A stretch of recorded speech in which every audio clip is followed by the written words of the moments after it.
鼓勵成功大學學生關心同學權益，主張比照多數綠島的做法，爭取台南 U-Bike 前30分鐘免費。30日在台南市會召開記者會，說明因的訴求甲實際使用的經驗。我們就想要推動說 U-Bike 前30分鐘免費，來達到減碳、節能、環保、愛地球的目標。我們認為就是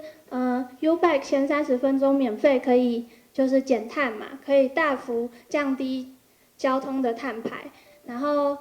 也可以在交通方面緩解塞車與停車的需求。那便利性的部分就是能夠提升大眾運輸的轉乘率。那健康的部分就是可以推動永續與健康的生活，就是可以改善我們空污的問題。議員蔡小薇也協同大學理事長黃巡武、成大理事長張貴橋、為下理事長施桂玲到場聲援，肯定年輕世代主動投入公共議題，並承諾持續在地方協助推動，共創學生鄰里市府三贏。只要畢業季一到學生離開之後，每條大街小巷都是會騎腳踏車。向同學鼓勵他們多騎 U-Bike， 不要去買那個腳踏車。多多來利用的這一類運輸交通運輸工具，更好學生家買袋這些年的荷包啦。如果 U-Bike 的使用度或者是前30分鐘免費，其實更能促使我們的學生，他或許不用另外再去購買腳踏車，買二手的腳踏車，或者是等他畢業了以後，把腳踏車就留在學校周邊，造成里內的困擾哈。特別是我們成大里長都是心有戚戚，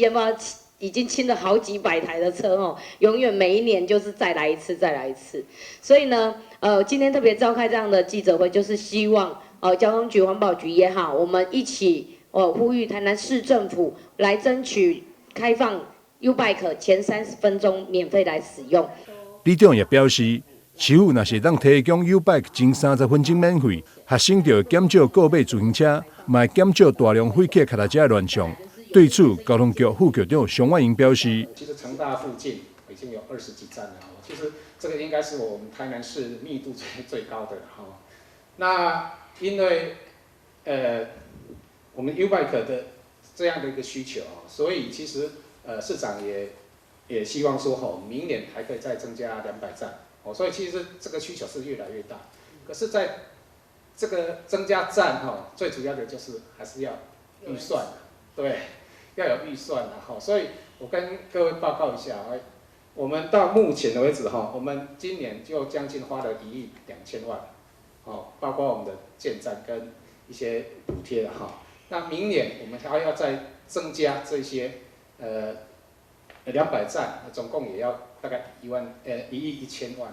熊萬營講，市府在政策上也是以使用者用費為原則，建議會當採講 T-Pass 299方案，包含市區公車 U-Bike 前30分鐘攏是免費。另外，市民卡騎乘 U-Bike 2.0，也則是2.01，攏會當享有半價。大專以後，嘛會當由學校名義向市府申請市民認同卡，同款嘛是享有半價，呼籲學生族群會當善加利用。台南新聞張秀維採訪報道。